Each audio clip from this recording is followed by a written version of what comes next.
June 15, 1944. As American forces stormed the beaches of Saipan, 9 sleek predators slipped beneath the waves 600 miles away, moving in perfect coordination toward a massive Japanese convoy that had no idea death was approaching from 3 different directions. Blair's blasters had perfected a deadly new hunting technique that would sink more enemy ships in 1 week than most submarines managed in entire war patrols, using tactics so terrifying that Japanese Naval Command would desperately scramble to reorganize their entire convoy system. But what made these American wolf packs so much more lethal than even the feared German U-boat tactics that had nearly strangled Britain? Before we jump back in, tell us where you're tuning in from, and if this story touches you, make sure you're subscribed, because tomorrow I've saved something extra special for you. The Pacific Ocean stretched endlessly under the blazing sun of December 7th, 1941.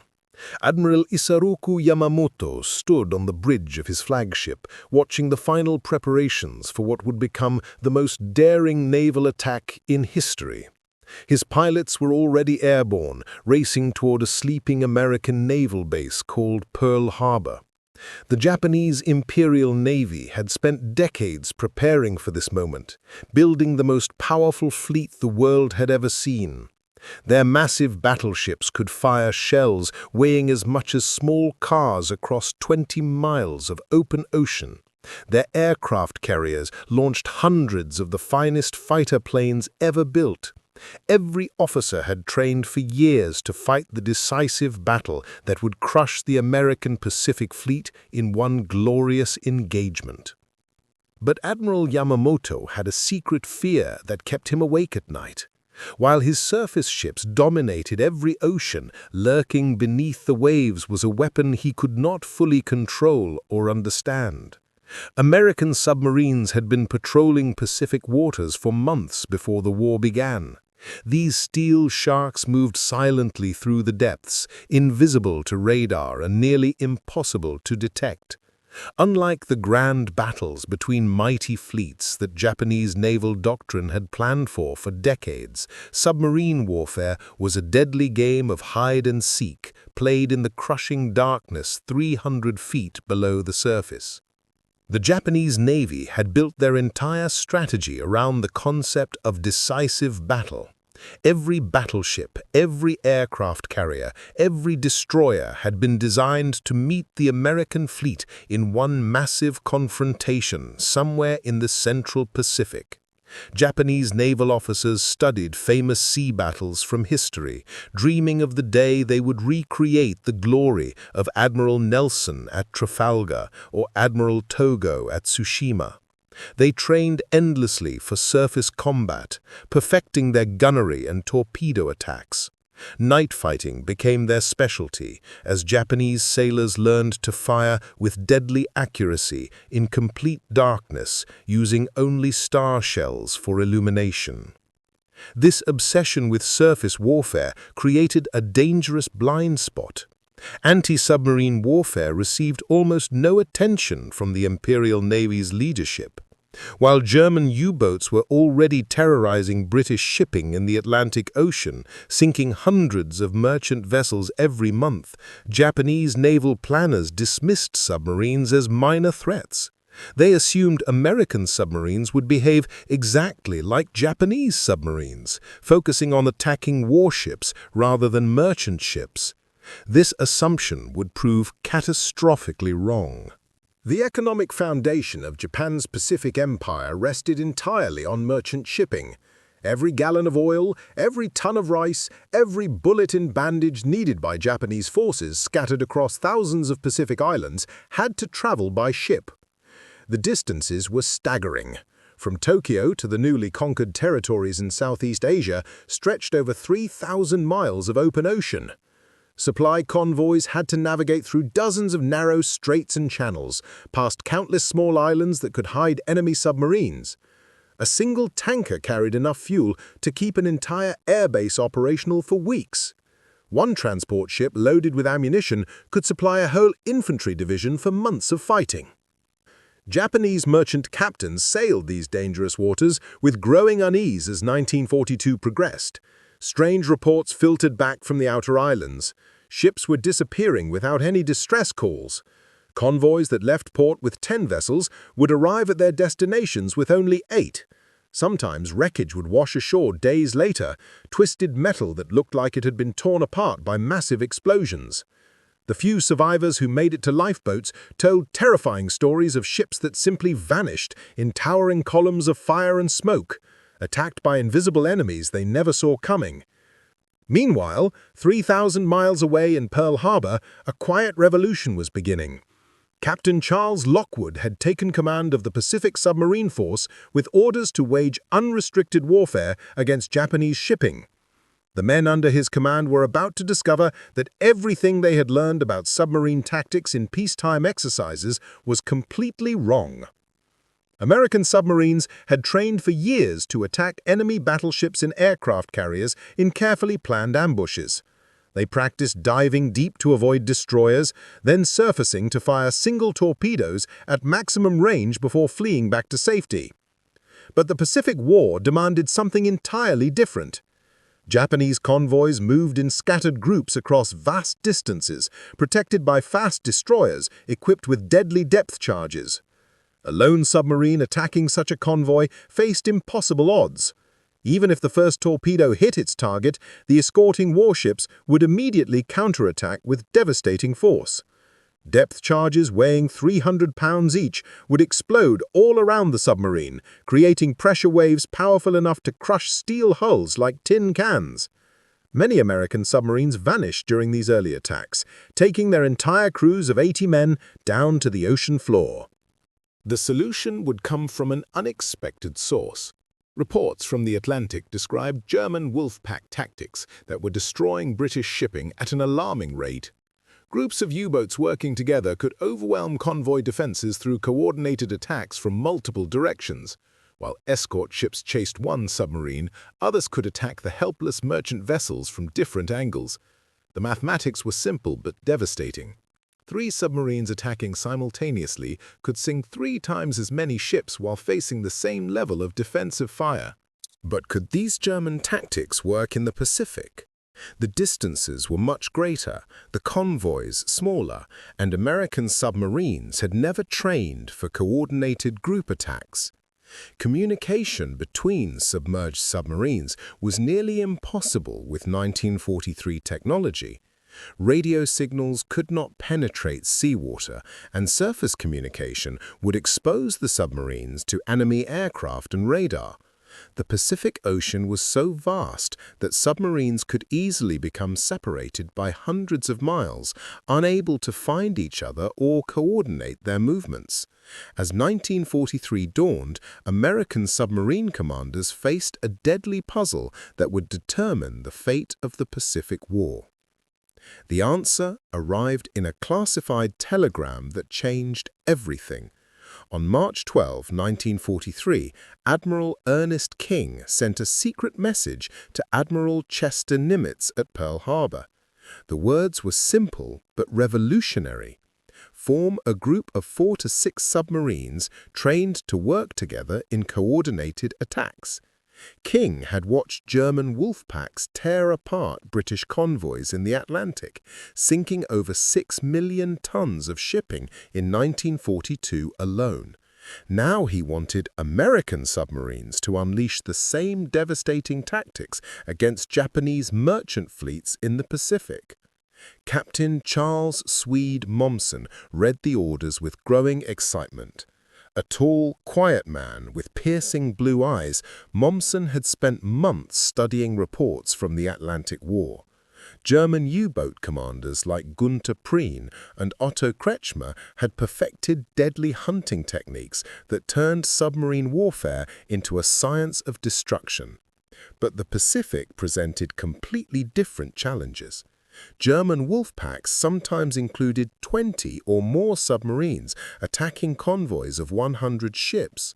Japanese convoys rarely exceeded 10 vessels scattered across vast distances in the endless Pacific Ocean. Mommsen realized that American wolf packs would need to be smaller, faster, and more flexible than their German counterparts. After weeks of careful planning, he designed a three-submarine formation that could operate independently for months at sea. The key insight was brilliant in its simplicity. Instead of trying to control submarines from distant headquarters like the Germans did, American pack commanders would sail with their groups, making split-second tactical decisions based on direct observation of enemy movements. The first experimental wolf pack departed Midway Island on October 1, 1943, under Mommsen's personal command. 3 submarines moved in perfect formation across the dark Pacific waters: USS Zero, USS Shad, and USS Greyback. Each vessel carried 24 torpedoes and 80 highly trained crew members. The submarines could dive to 400 feet and travel at 20 knots on the surface, fast enough to outrun most Japanese escort ships. Their diesel engines could push them 8,000 miles without refueling, allowing for extended patrols deep in enemy waters. Preparing and narrating this story took us a lot of time, so if you are enjoying it, subscribe to our channel. It means a lot to us. Now back to the story. But the real innovation lay in their tactical formation. Mommsen had developed a hunting pattern he called the flanker and trailer system. 2 submarines would race ahead of an enemy convoy, positioning themselves on either side like wolves circling their prey. The 3rd submarine would follow behind, tracking the convoy's movements and relaying information to its packmates through carefully timed radio signals. When the attack began, all 3 submarines would strike simultaneously from different directions, overwhelming the convoy's defenses through sheer coordinated violence. The contrast with previous American submarine tactics was staggering. Single submarines had been sinking an average of 4 ships per patrol, usually at enormous risk to themselves.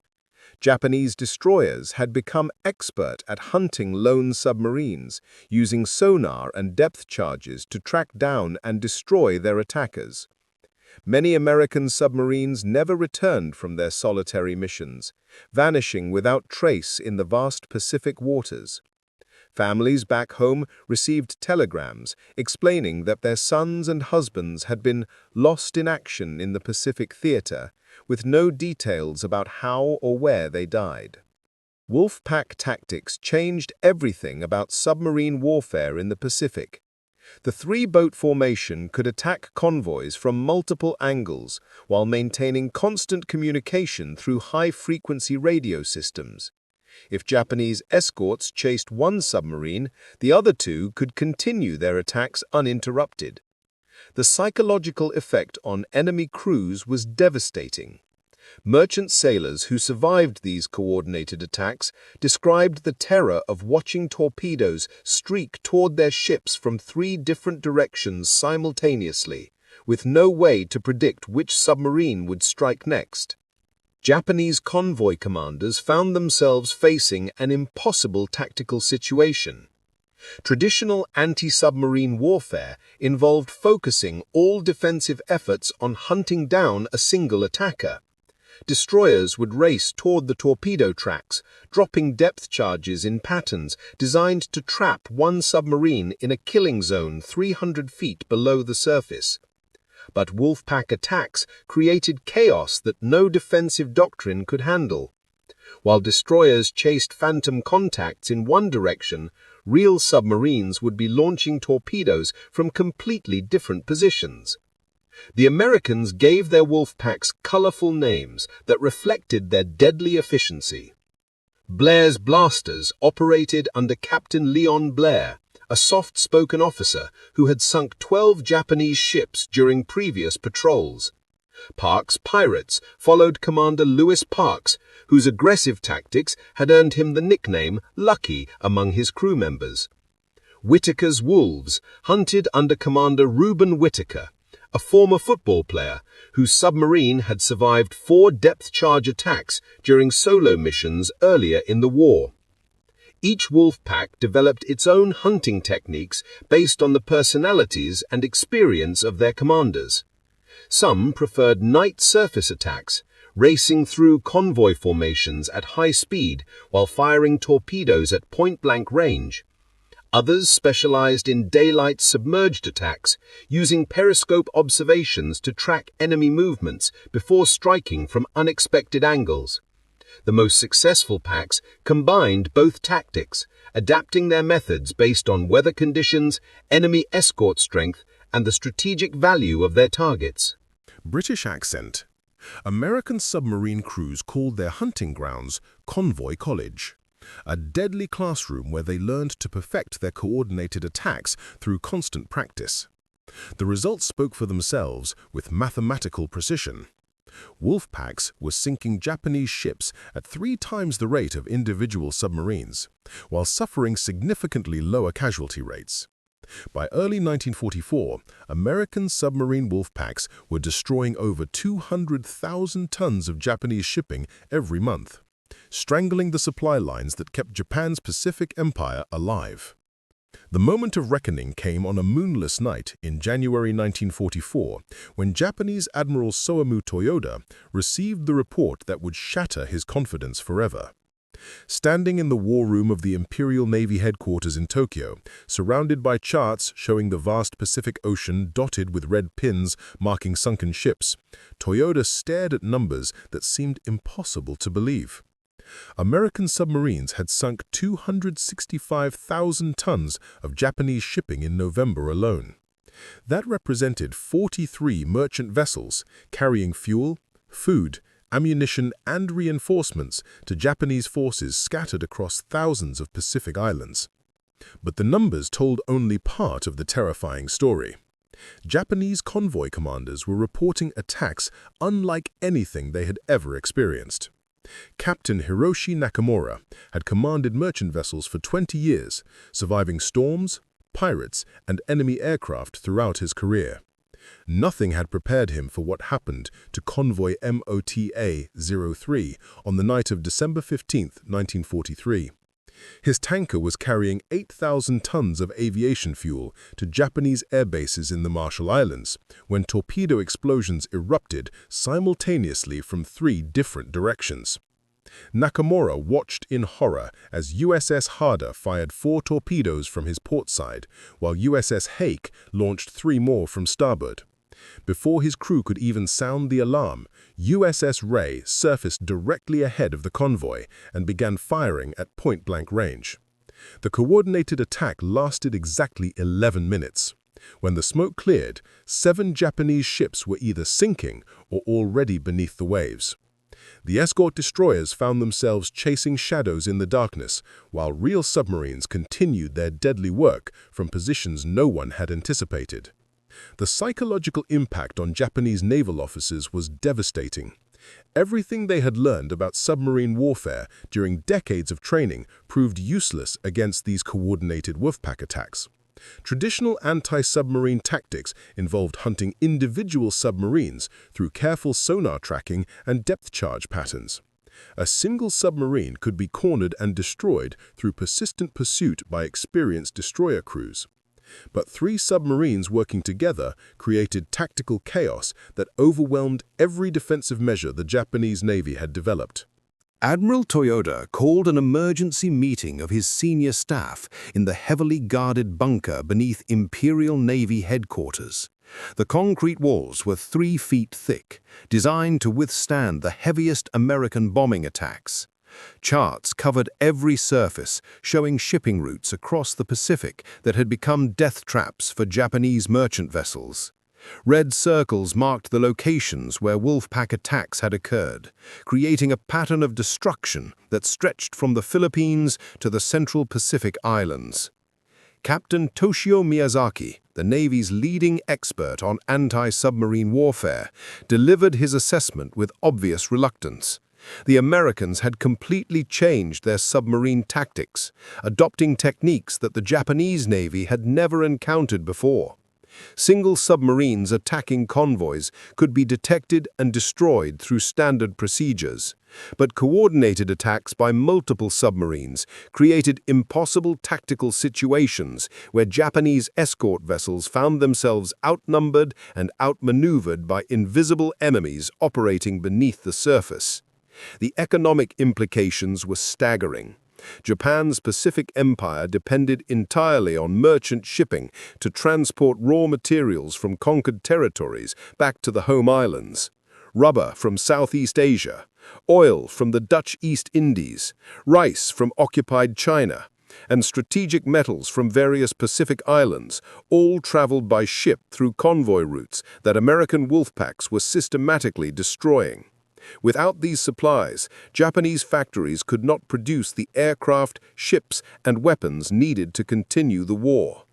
Miyazaki showed his superiors a captured American document that revealed the scope of their enemy's new strategy. The Americans had organized their submarines into permanent three-boat formations with names like Blair's Blasters, Park's Pirates, and Whitaker's Wolves. Each wolfpack operated independently for months at a time, hunting Japanese convoys across assigned patrol areas covering thousands of square miles of ocean. The submarines communicated through high-frequency radio systems that allowed them to coordinate attacks with deadly precision. What terrified Japanese commanders most was the realization that American wolfpack tactics were becoming more sophisticated every month.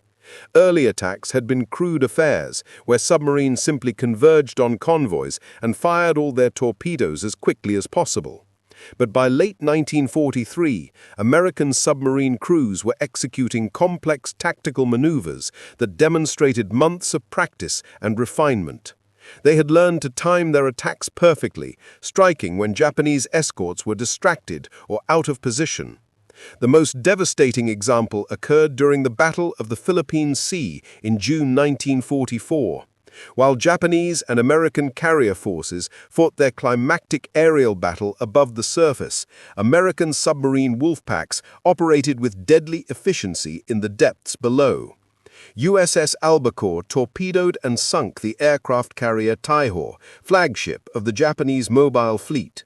Hours later, USS Kavala destroyed the carrier Shokaku with 4 torpedo hits that broke the ship's back and sent her to the bottom with over 1,200 crew members.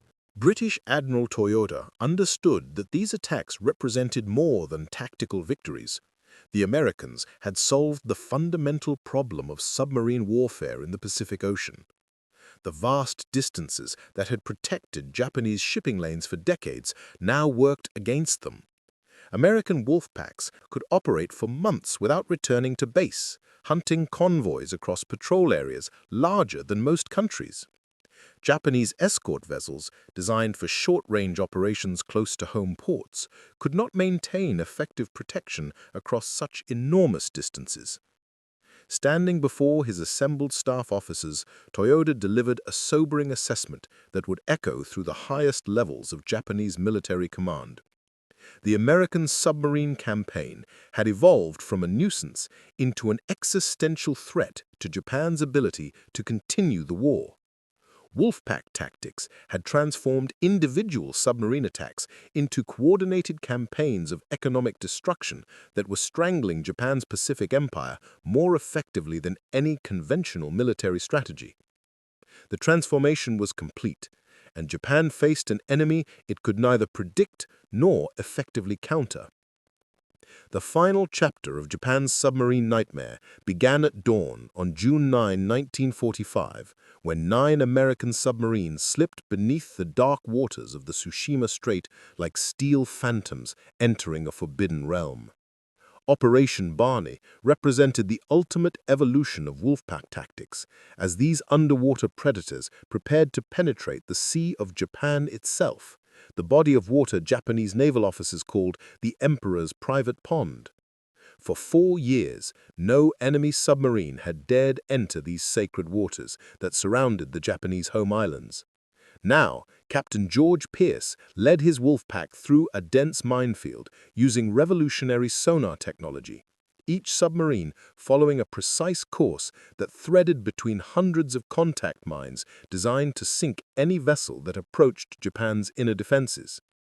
The contrast between this moment and the early days of the Pacific War was staggering. In December 1941, American submarines had attacked Japanese shipping with single torpedoes fired from maximum range before fleeing to safety. Now, coordinated wolf packs moved with the confidence of apex predators entering their hunting grounds. USS Sea Dog, USS Crippled, USS Spadefish, and 6 other submarines spread across the Sea of Japan in formation patterns perfected through 3 years of deadly practice. They carried advanced radar systems, improved torpedoes with magnetic detonators, and crews trained to execute the most sophisticated submarine attacks in naval history. British accent Japanese merchant captains sailing in home waters had grown complacent after years of relative safety. The Sea of Japan had been their sanctuary, protected by minefields, coastal artillery, and patrol aircraft that made submarine penetration seem impossible. Captain Kenji Yamamoto commanded a small convoy carrying the last reserves of strategic materials from Korea to Japanese factories. His 3 cargo ships carried tungsten for armor-piercing shells, rare metals for aircraft engines, and coal to keep Japanese steel mills operating. Yamamoto had sailed these waters for 30 years without seeing a single enemy submarine. The morning of June 10, 1945, would shatter that illusion forever. The attack began with clinical precision at exactly 3:47 hours.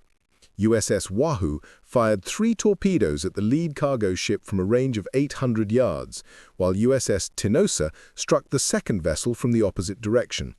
Before Yamamoto could even process what was happening, USS Sea Dog surfaced directly ahead of his own ship and began firing with deck guns at point-blank range.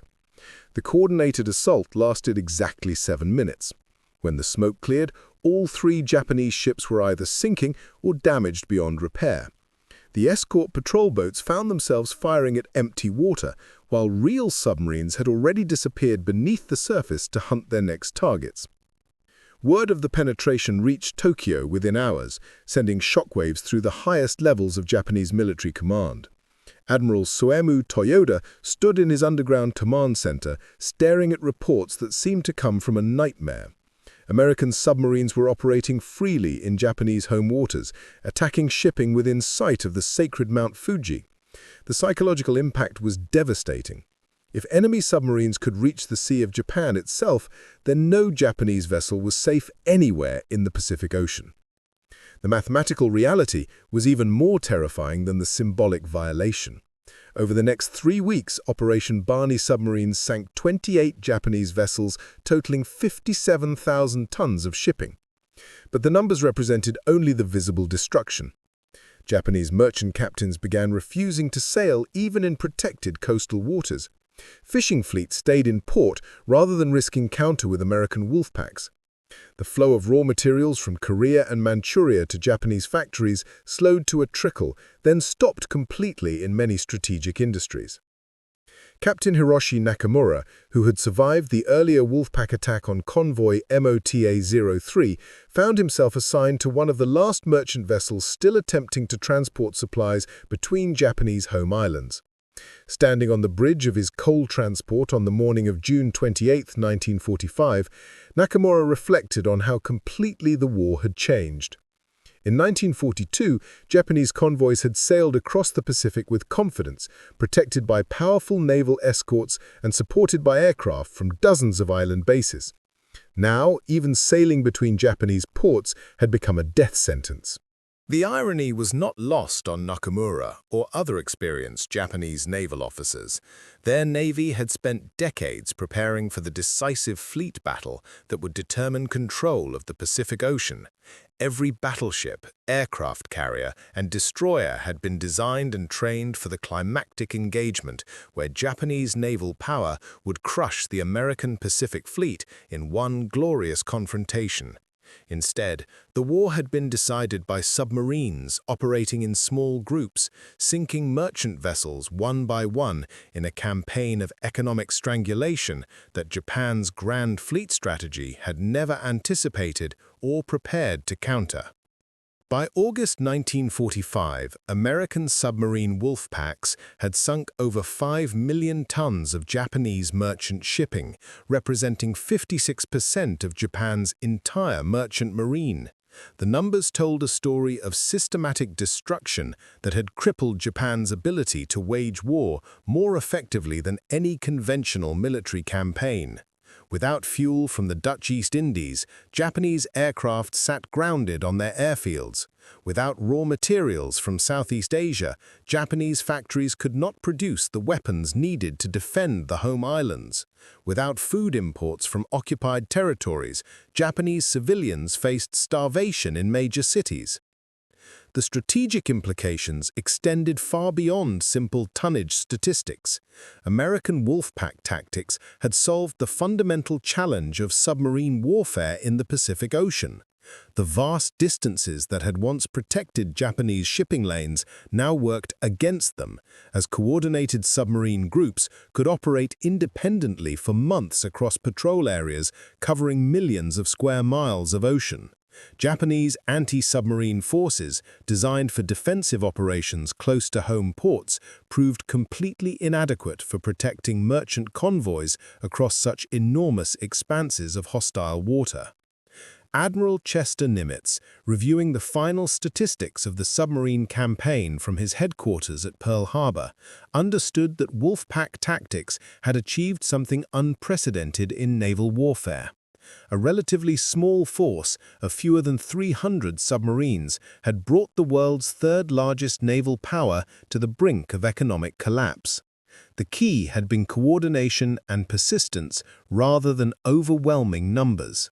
American submarine crews had learned to work together with deadly efficiency, transforming individual attacks into sustained campaigns of destruction that Japanese defensive measures could neither predict nor effectively counter.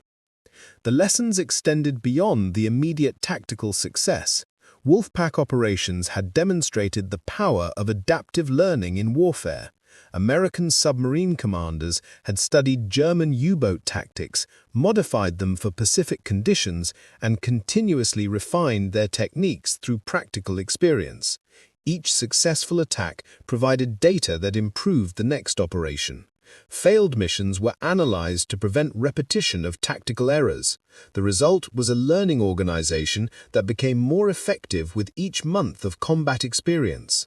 As Japan surrendered on September 2, 1945, ending World War II in the Pacific, the true legacy of American submarine wolfpack tactics became clear.